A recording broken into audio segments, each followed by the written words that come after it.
ஊழல்வாதிகளை மிரட்டி தேர்தல் பத்திரம் மூலம் பணத்தை பெறுவதற்காக புலனாய்வு அமைப்புகளை மூடி தவறாக பயன்படுத்தி வருவதாக மார்க்சிஸ்ட் அரசியல் தலைமைக்குழு உறுப்பினர் பிருந்தா காரத் குற்றம் சாட்டியுள்ளார்.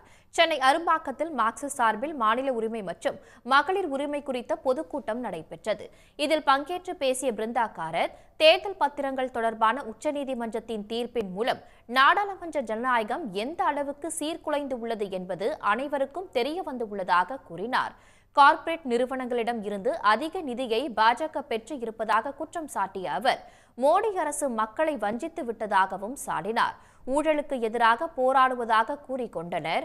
ஆனால் அமலாக்கத்துறை, சிபிஐ மற்றும் வருமான வரித்துறை சோதனைகள் மூலம் அச்சுறுத்தி ஊழல் செய்தியாளர்களிடம் இருந்து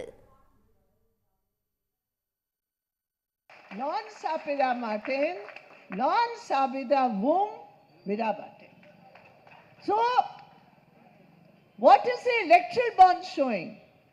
Not only the leaders, but this Modi-led government has proven to be the greatest eater of corporate funds that India has ever known.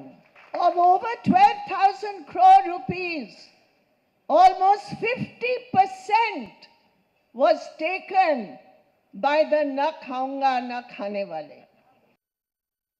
தொடர்ந்து பேசிய பிருந்தா காரத், கடந்த 10 ஆண்டுகள் பாஜக ஆட்சியில் பெண்களுக்கு எதிரான குற்றங்கள் 28% அதிகரித்து உள்ளதாகவும் சாடினார்.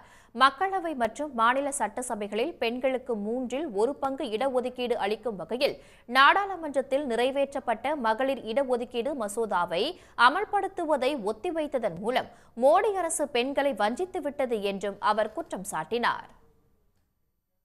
உடனுக்குடன் செய்திகளை தெரிந்து கொள்ள சன் நியூஸ் பெல் ஐகானை கிளிக் பண்ணுங்க.